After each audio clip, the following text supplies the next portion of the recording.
Hey y'all, let me adjust a little bit on my screen. I want to speak to the people for a minute. I want to speak to the people. If use the people come through. Views the people come through. So I promised I'd go live today. So I'm going live. Let me make sure that all my settings are applicable and all the people who need to see this will see this. Because here's the thing that I know.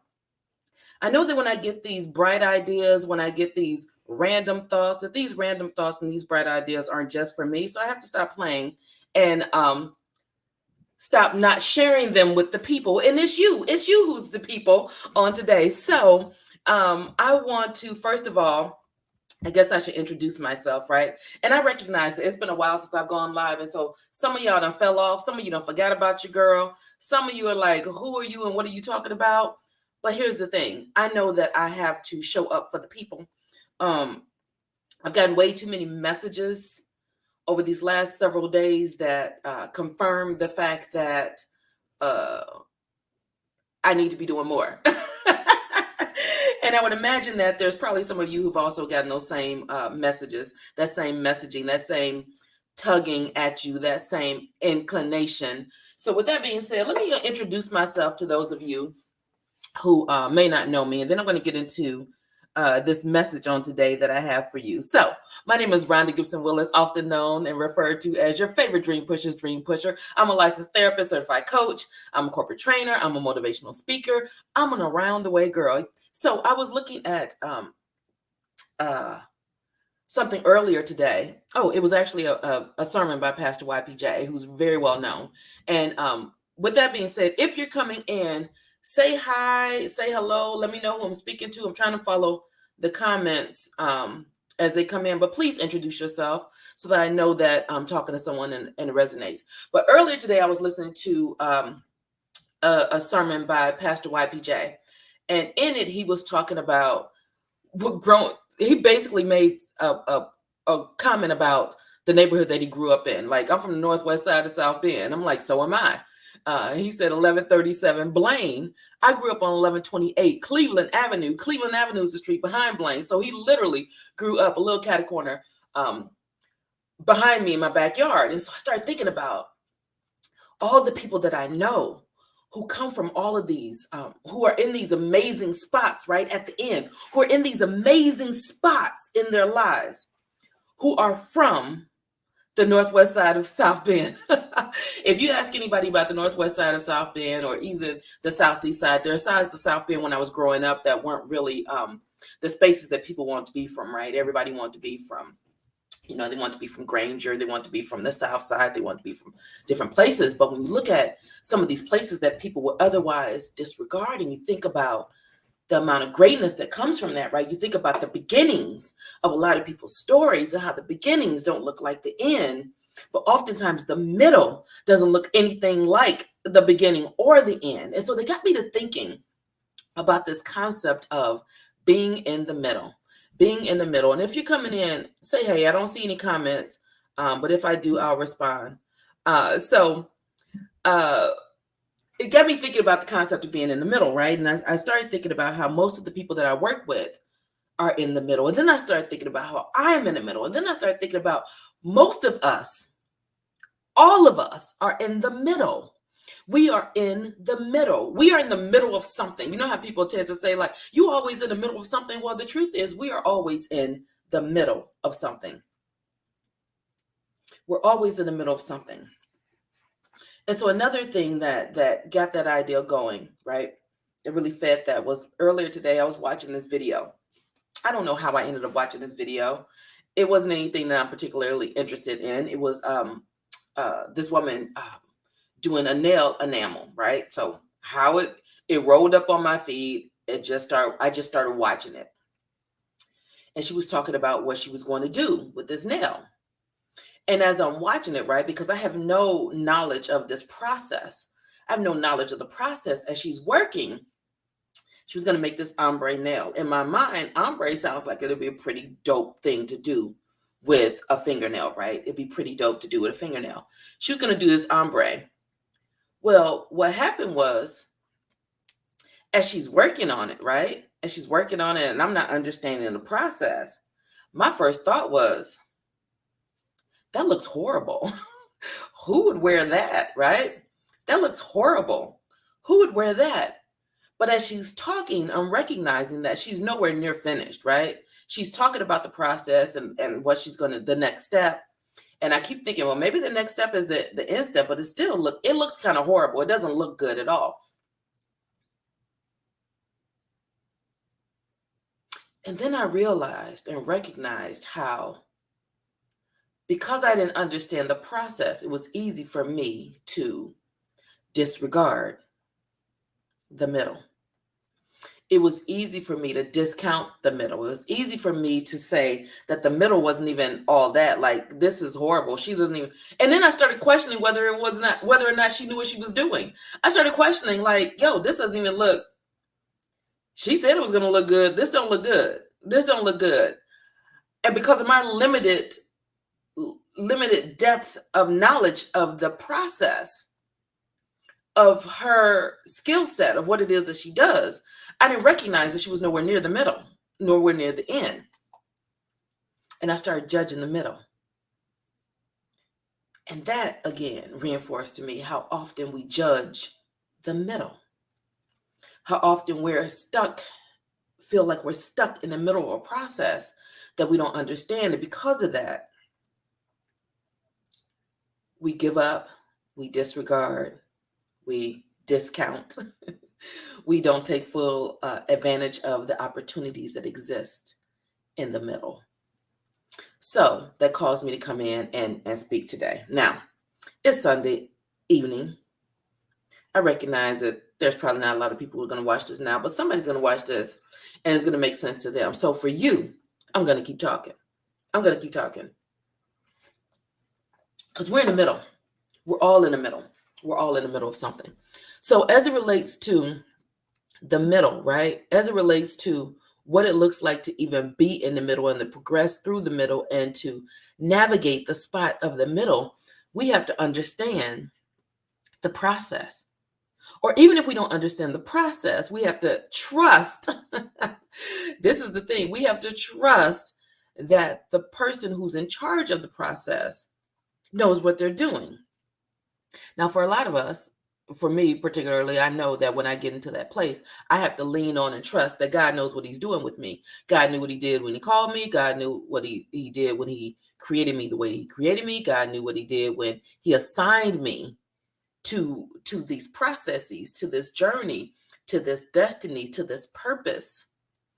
And what happens is anytime I start to get caught up in the middle, that's me recognizing that it's even less about me trusting me and more about me not trusting God. Does that make sense? So as it relates to the middle, I'm going to run through this pretty quickly because I actually developed an acronym. Now, my girl, if you know TJ, you know TJ is all about the acronyms. So I developed an acronym. I'm going to go through this real quickly. As it relates to the middle of our life, as it relates to the part that doesn't look like what we thought it was going to look like to get there, right? At the end, we have these ideas of what our visions and what our dreams look like at the end completed. The middle oftentimes looks nothing like the end.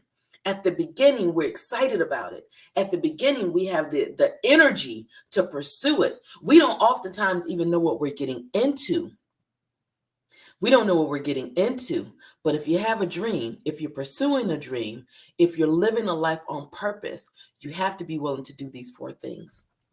The first thing is you're going to have to welcome the middle.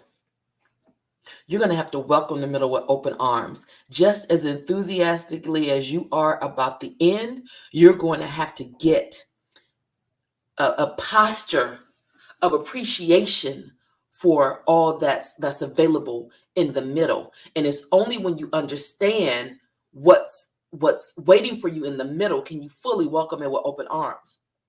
You have to open your arms to the middle and say, I can't run away from this part. I welcome you into this process because I understand your purpose in this process. I understand, which leads us to the second, which is you have to accept the middle.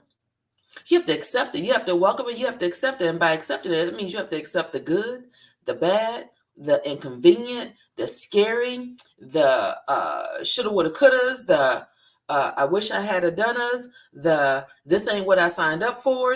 You're going to have to accept what happens in the middle. You're going to have to accept what happens in the middle. There's a verse, I believe it's Galatians 6:9, and it says, now of course I drew a blank. It says something to the effect, I'm going to paraphrase, don't grow weary in doing good, because at the appropriate time, you're going to reap the harvest, right? You're going to get what it was that you're working towards. You don't grow weary in doing good. There's a lot of us do-gooders who are tired.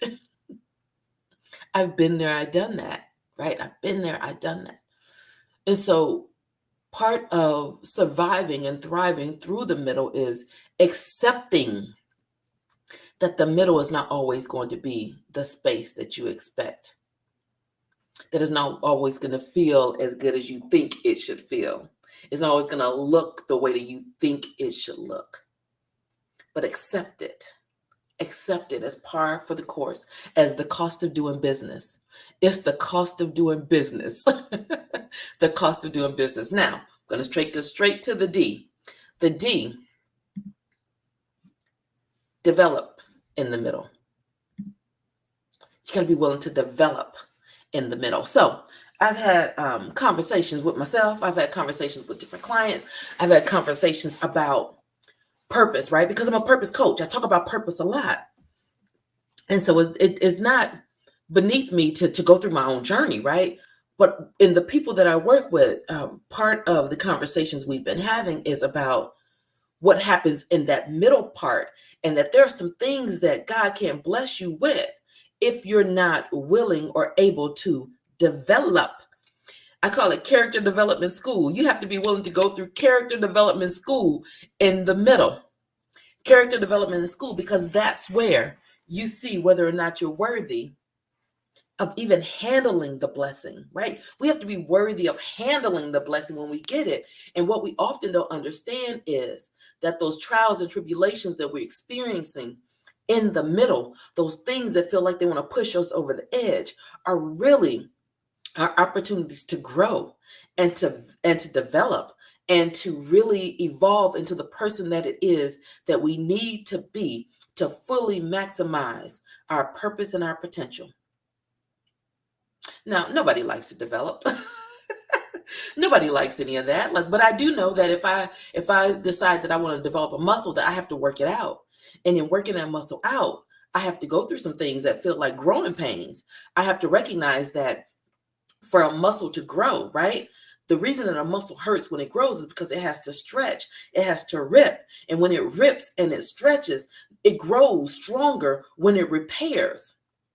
Hear what I'm saying. Hear what I'm saying. For some of us, we're so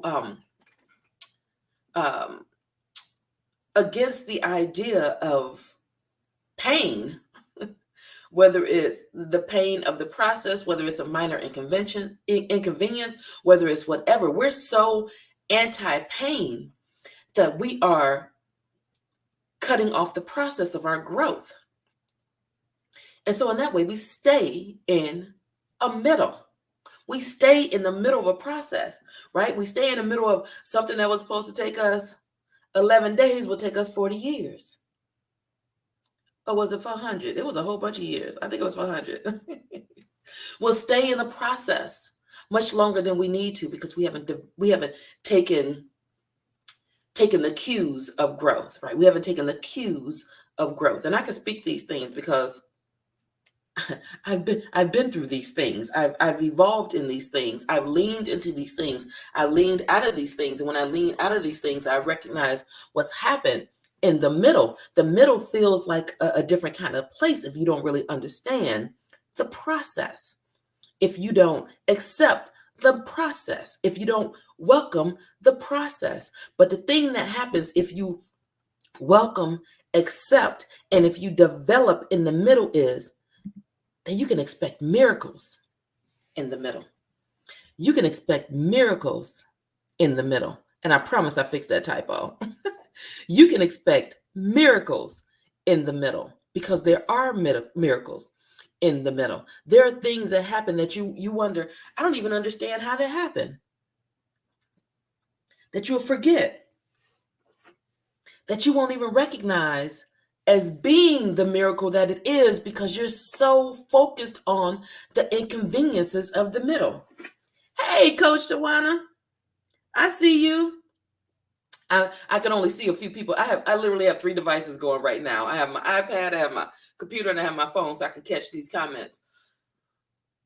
But if you don't embrace it, if you aren't living in a space of expectancy, if you don't understand the process, it's easy to miss the miracles in the middle. And there are miracles in the middle. There are things that are happening in the middle that are for your good. There are movements happening in the middle. There is life happening in the middle. But if you are so focused on the middle, you will miss every opportunity that exists for you in the middle to grow to that beautiful, glorious end. And here's the thing about the end. Endings. Is this thing on? Endings are just new beginnings. Endings are just new beginnings. And new beginnings only last so long before you're back in the middle. So we have to learn how to manage the middle, because if you are doing this thing right, you are always in the middle of something. You are always in the middle of something. Embrace the middle. Expect miracles in the middle. Embrace the possibilities of the middle. There's so many. But you can't do it if you're not willing to develop in the middle. If you're not willing to develop in the middle, if you're not willing to grow in the middle, if you're not willing to evolve in the middle, if you're not willing to expect that there's going to be some uncomfortableness in the middle, you don't get to the end of that thing, that great big thing, that vision that you have, the purpose that's on your life, that dream that you see, the vision that you created. You don't get there without being uncomfortable.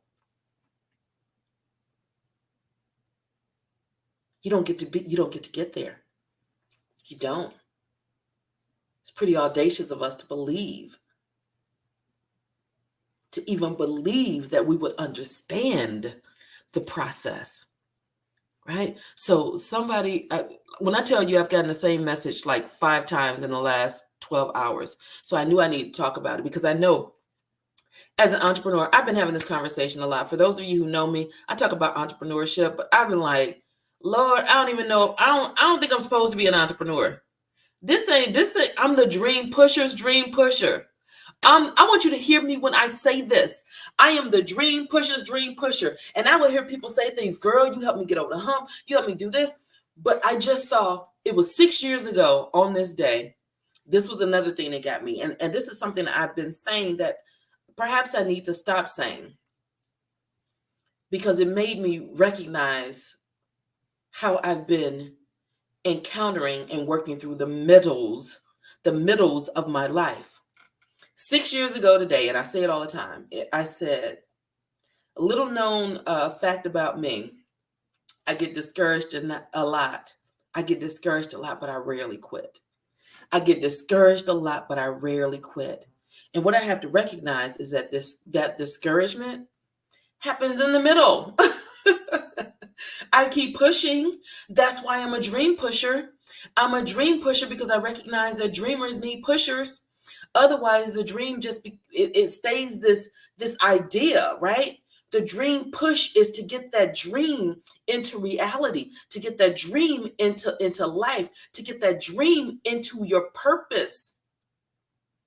That's why I push dreams, because I need my dreams pushed because I know what it feels like to feel discouraged in the middle of a thing, because I know what it feels like to not want to keep doing all that. Yes, Tawana, yes. Dream pushers. Dream pushers need dream pushers. Dream pushers need dream pushers. I know what that's like. I know what that's like. And that if you ask most of the people who are doing something along with purpose or any of that, we do it because that's either what we need, what we wish we had, or what we know that we were designed to do. So most of the people who come to you with these big, they come with a story. They come with a something. They come with, there's something that pushes them into that place. For me as a dream pusher, I am who I desire to have. I am who I desire to have. So know that when I talk about your middle, I understand your middle from the place of all of my middles. I understand what it's like to be in a space of not really understanding, seeing the vision, seeing the dream for your life that seems way bigger than your now. Because the middle sometimes is real ugly.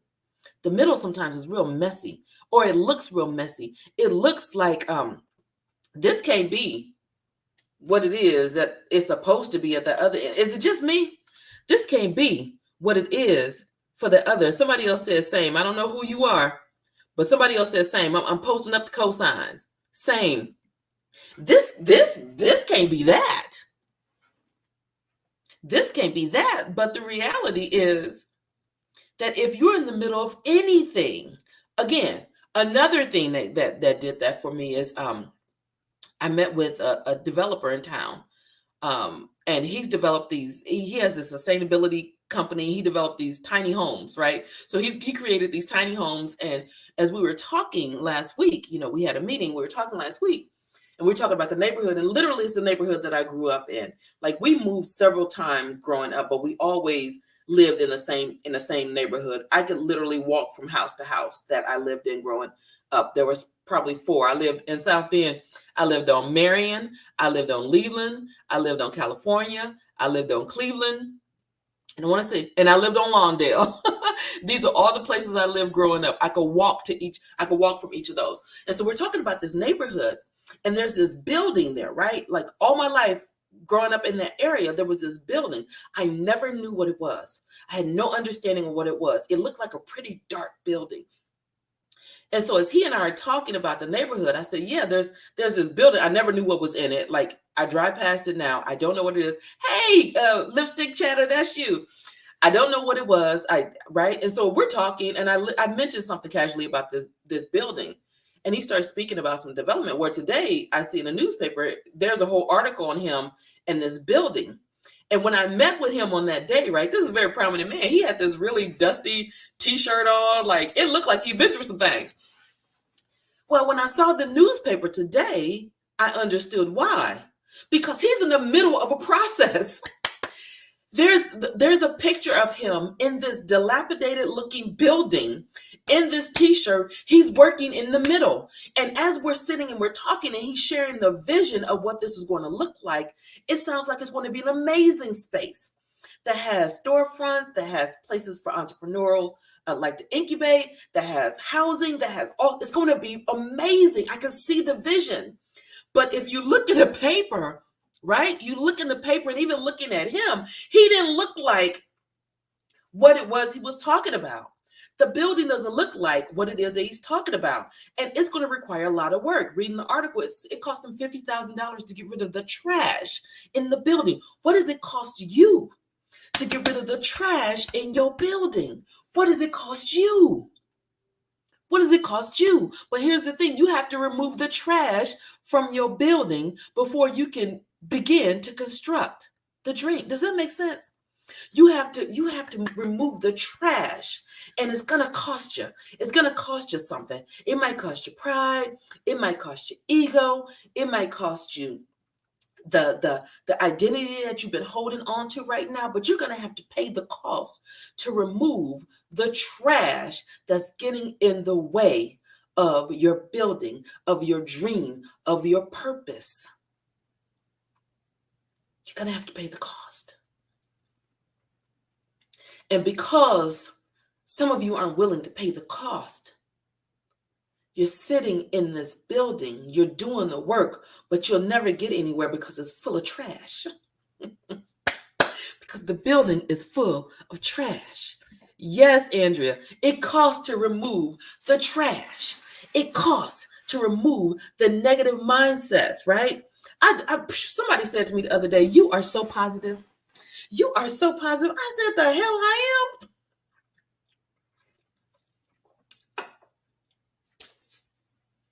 I tend to lean towards positivity.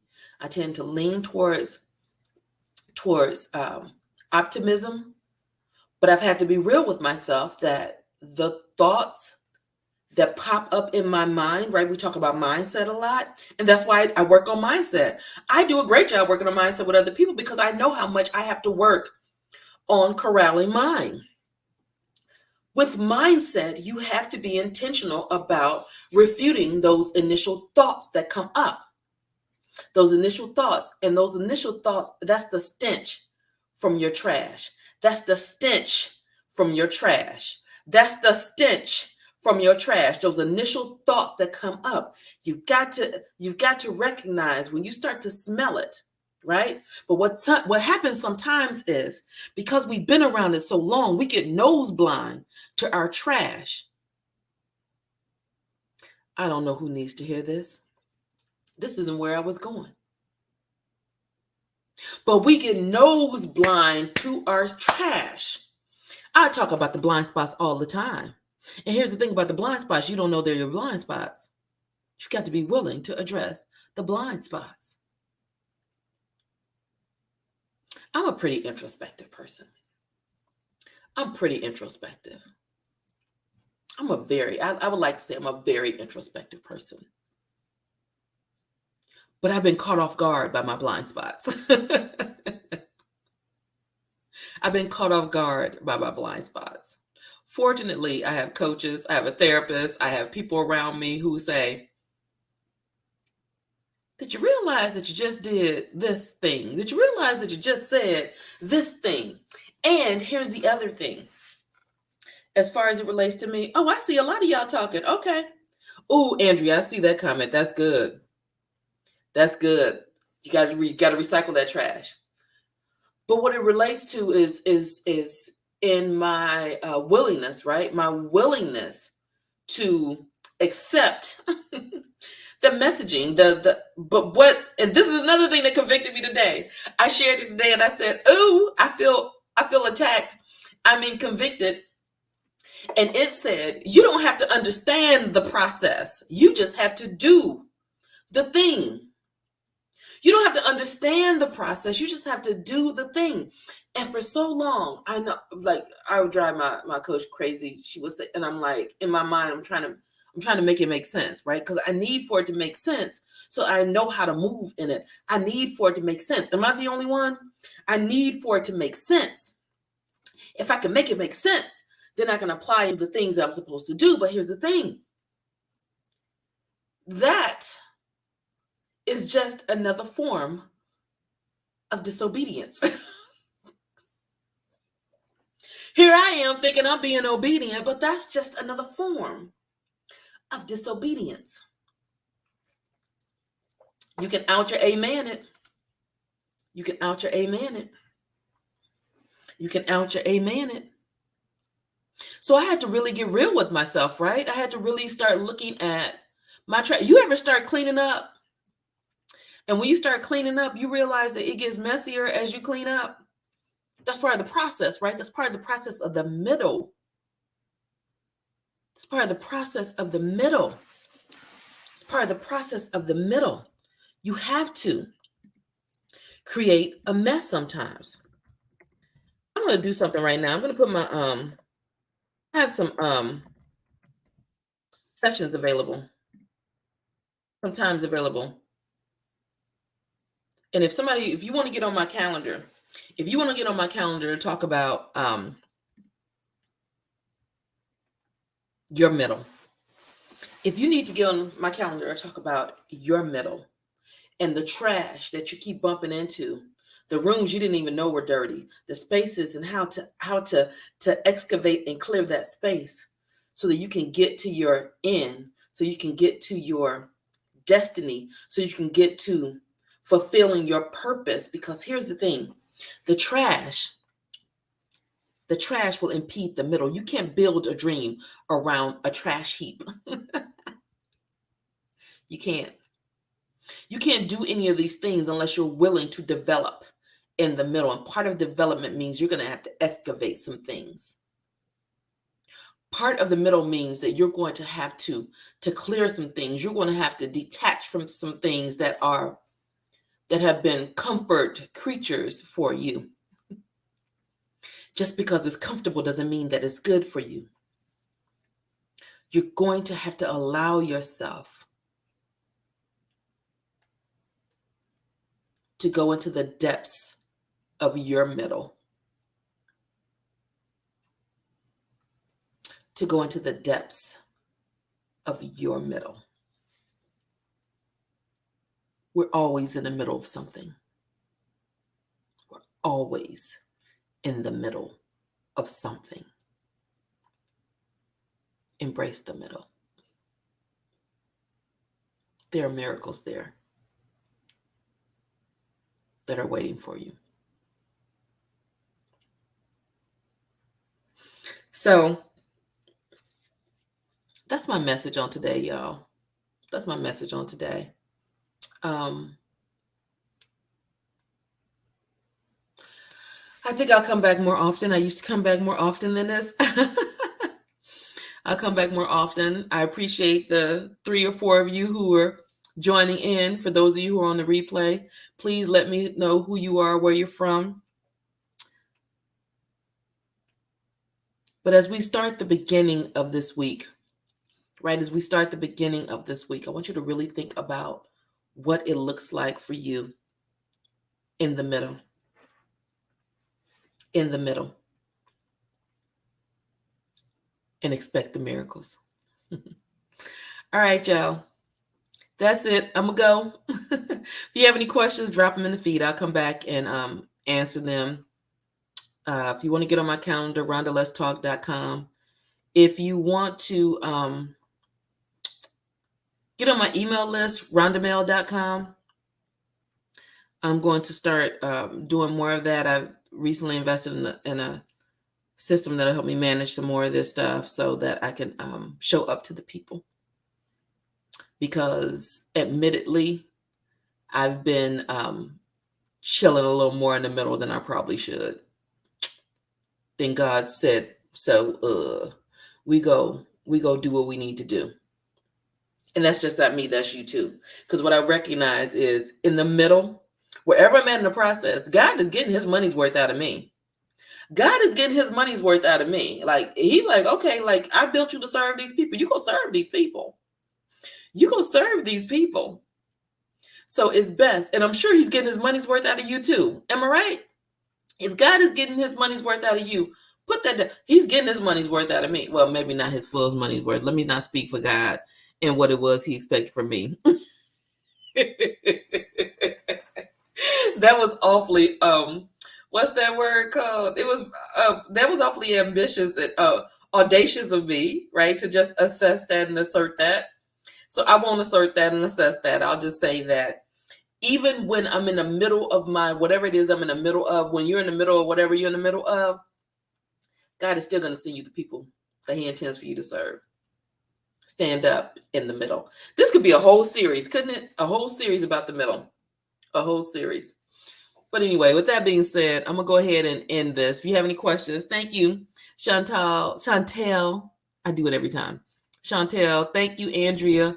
Thank you, Tawana. Thank you, Annetta. Thank you for everyone thank you, Katie, for everyone who popped on. I appreciate you all. And I know it's been a month of Sundays and I'll get back. So meet me in the middle, y'all. I might have started something. Meet me in the middle. Have a good one, everybody.